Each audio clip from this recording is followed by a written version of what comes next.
L'image est gravée dans l'inconscient collectif. Un feu rouge, le bitume qui scintille sous la chaleur et cette tension électrique qui précède le passage au vert. À votre gauche, une silhouette basse, acérée, dont le badge Stuttgart ou Maranello hurle la réussite sociale et la vitesse pure. Le moteur à plat jappe, prêt à bondir, tandis que le conducteur ajuste ses lunettes de soleil avec l'assurance de celui qui possède la route.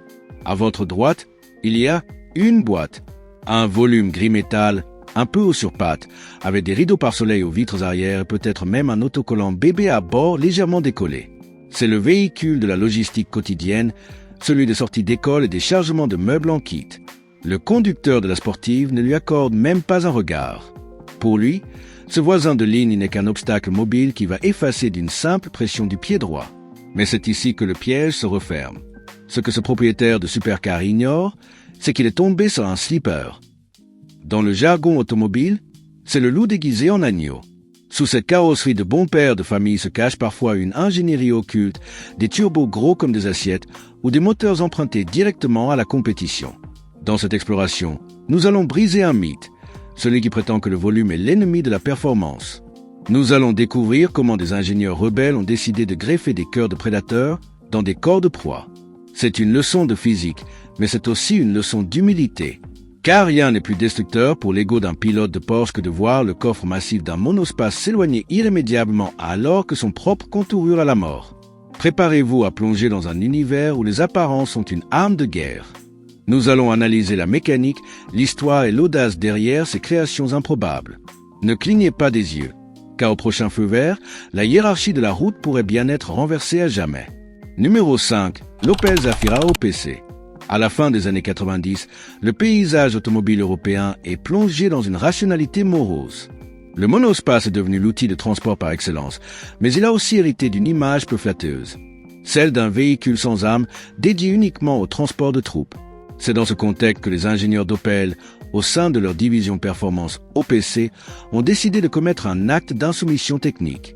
Ils ont pris le Zafira, un véhicule réputé pour son système de siège Flexset et sa praticité exemplaire, pour en faire une véritable machine de guerre. L'idée semble absurde. Pourquoi donner des gènes de pistarde à une armoire normande? La réponse réside dans le cœur de la bête. Sous le capot, ils ont installé un bloc 2.0 litres turbocompressé. Ce n'était pas une simple mise à jour, c'était une transplantation cardiaque. Avec une puissance qui a grimpé jusqu'à 240 chevaux sur les versions les plus évoluées, le Zafira OPC est devenu, du jour au lendemain, le monospace le plus rapide de la planète. Visuellement, le piège est subtil. Quelques extensions d'ailes, des jantes spécifiques en alliage et cette teinte bleu bermude emblématique. Pour l'œil non averti, cela ressemble à une simple finition sport. Mais pour la physique, c'est un défi permanent. Imaginez la complexité pour les ingénieurs.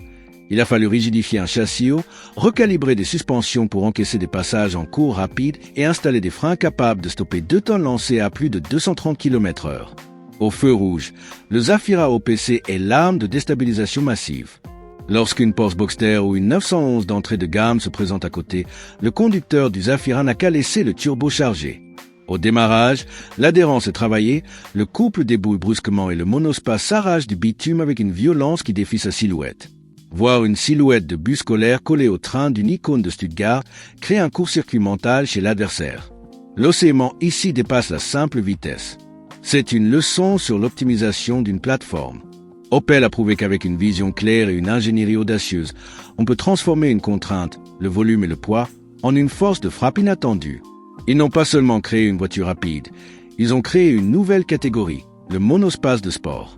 C'était l'époque où l'on pouvait emmener ses 7 passagers sur le circuit du Nürburgring et signer des chronos qui faisaient rougir des coupés sportifs bien plus prestigieux. C'est ainsi que le loup a enfilé son premier costume bleu. Mais si l'Opel était une surprise, ce qui arrive ensuite relève purement et simplement de la folie mécanique française. Un projet si extrême qu'il semble encore aujourd'hui être sorti d'un rêve fiévreux. Numéro 4, le mythique Renault Espace F1. Si le Zafira OPC était une audace commerciale, ce qui suit est un délire d'ingénierie qui ne devrait logiquement pas exister. Nous sommes en 1994. Renault domine la Formule 1 avec son moteur V10 et pour célébrer les 10 ans de l'espace, la marque aux losanges décide de briser toutes les lois de la physique et du bon sens. Ils ne se sont pas contentés d'ajouter un turbo ou des jantes larges.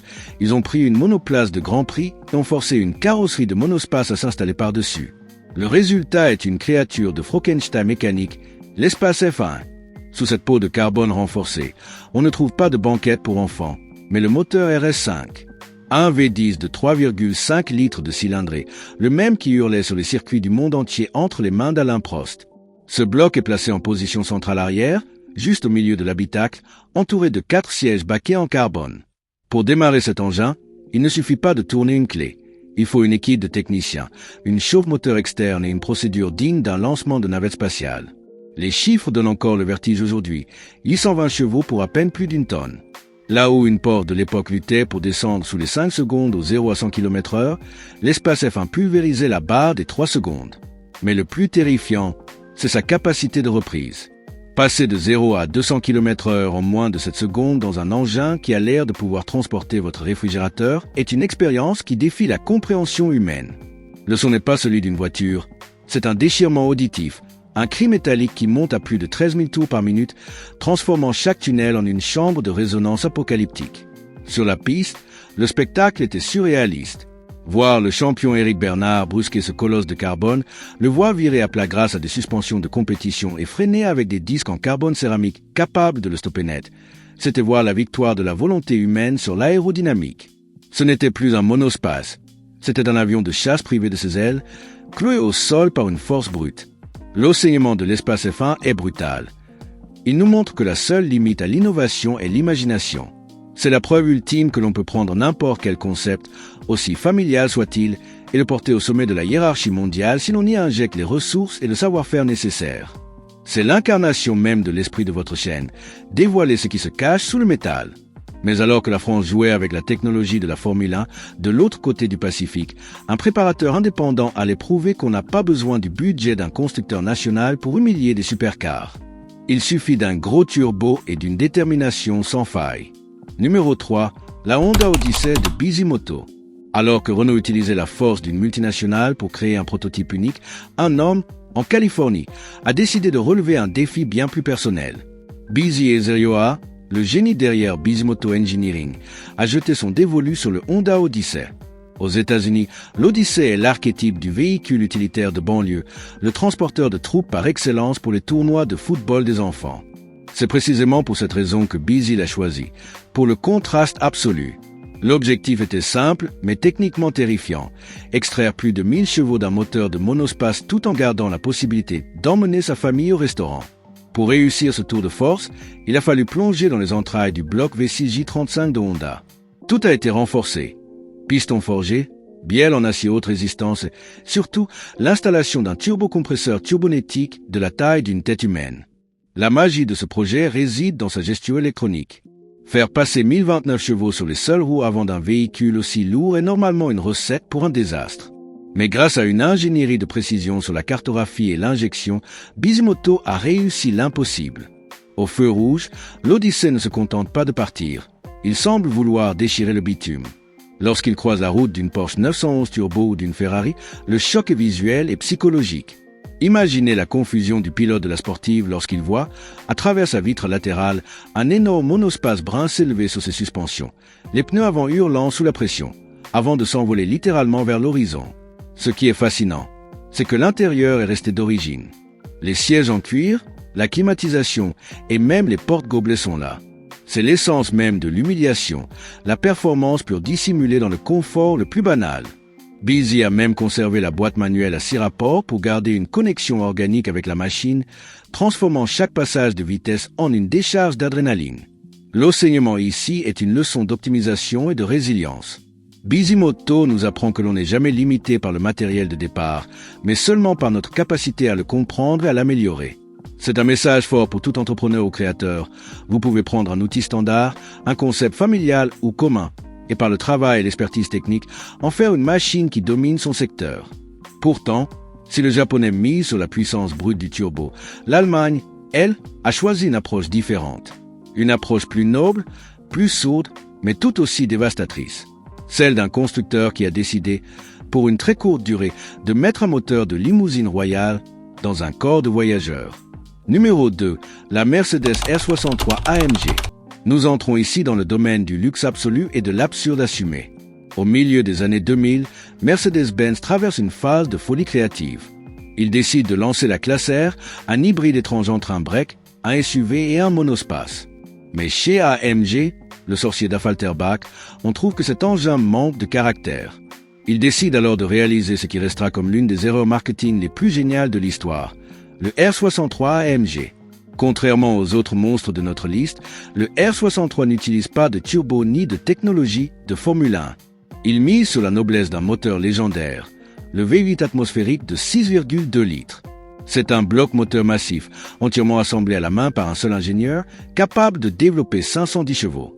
Installer un tel moteur dans un véhicule de 2,3 tonnes destiné à emmener 6 personnes dans un silence de cathédrale est un non-sens total, et c'est précisément ce qui fait sa force.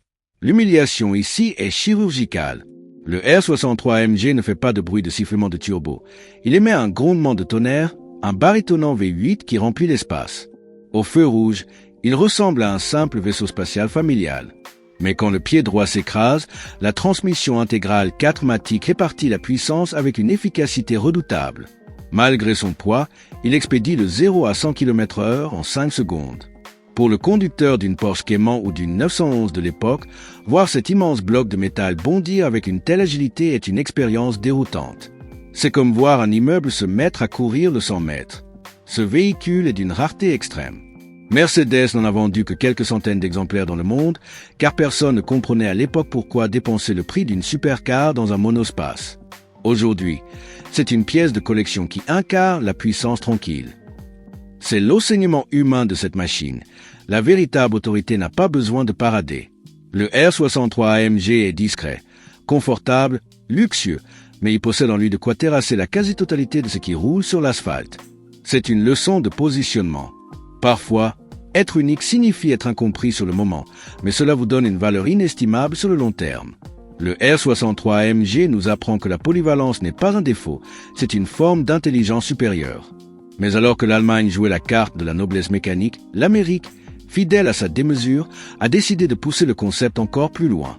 Imaginez le moteur le plus sauvage de la production actuelle, capable de fumer ses pneus sur des centaines de mètres, glissé dans le véhicule le plus sage de l'oncle Sam. Numéro 1. Le Chrysler Pacifica L4. Pour clore ce chapitre de la démesure, il faut se tourner vers l'Amérique, là où le culte de la puissance ne connaît aucune limite éthique ou logique. Dans l'imaginaire collectif, le Chrysler Pacifica est l'héritier direct de la Caravan, le véhicule qui a inventé le concept de la vie en banlieue. C'est la voiture des courses au drive-in, des vacances à Disney World et des trajets vers l'entraînement de baseball. C'est l'antisportive par excellence. Mais aux États-Unis, il existe un moteur qui fait trembler les murs de chaque quartier, le L4. Un V8 de 6,2 litres suralimenté par un compresseur de la taille d'une petite voiture, développant plus de 700 chevaux. Lorsque des préparateurs et des designers indépendants ont commencé à imaginer le mariage entre ce bloc démoniaque et le châssis du Pacifica, le monde de l'automobile a retenu son souffle. Ce n'est plus seulement une voiture, c'est une déclaration de guerre aux conventions. L'humiliation ici est visuelle et auditive. Imaginez-vous au volant d'une Porsche 911 GT3. Vous entendez un sifflement strident, celui du compresseur qui aspire l'air avec une faim insatiable. À côté de vous, un monospace. Le feu passe au vert, et là où vous vous attendez à une accélération linéaire, vous assistez à un spectacle apocalyptique.